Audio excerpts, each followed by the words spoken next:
Shivashankaran, CTF Projects team. Hi, I am Jambu Krishnan from CTF Projects team. Hi everyone, I am Jiva from CTF Project team. I am Hari Vignesh from CTF Projects team. Amrish from CTF Projects team. In the process of blending engineering with sports, we come up with an innovative idea, 12th Man, the cricket bowling machine, which helps the batsman to master his skills at any time, anywhere.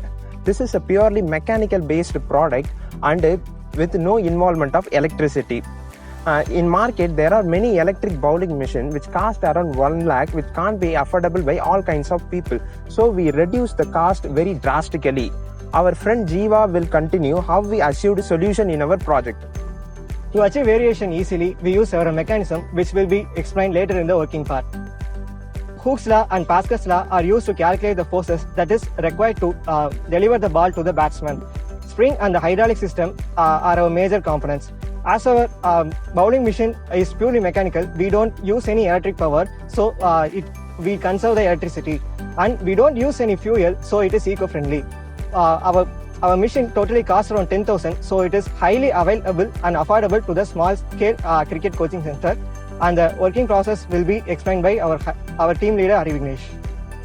The 12th Man bowling machine is a purely mechanical machine which uses the two basic fundamental laws such as the Hooke's and the Pascal's law. Before using this machine, one has to determine some variables such as the length of the ball, line of the ball, and the velocity in which the ball should be delivered. By knowing all this, the next step could be carried out. The next step is the expansion of spring using the crank pedal.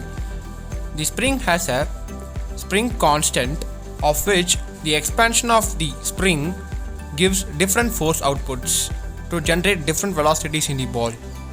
The gap between the two pistons is filled with hydraulic oil where the Pascal's law is applied.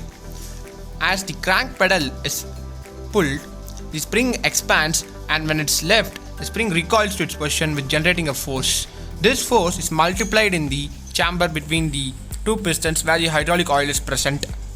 Next step is to adjust the inclination of the pipe to attain desired length of the ball. For this, the lever is rotated, in which the bevel gear transmits the moment perpendicularly using a screw jack. Thus, the inclination of the pipe could be adjusted between the -6 degree to 5 degree, in which the various lengths of the ball to be bowled could be attained. The other lever is the one to change the line of the ball, in which the whole system could turn left or right.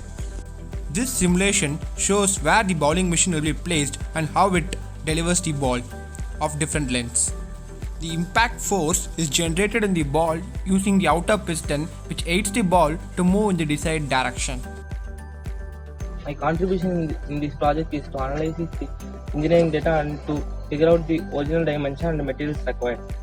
My contribution in the project is finding various mathematical problems in the project and achieving formulas for them and grouping the data.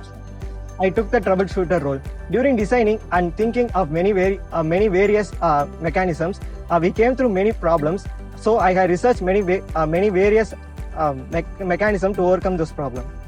I have designed the components of the bowling machine and assembled them using SolidWorks. I simulated the assembly and analyzed the trajectory of the ball. We thank the CTF Projects team for giving us this exposure, and also we thank the CEG Tech Forum to give us an opportunity to visualize our thoughts and our project. Thank you. Thank you.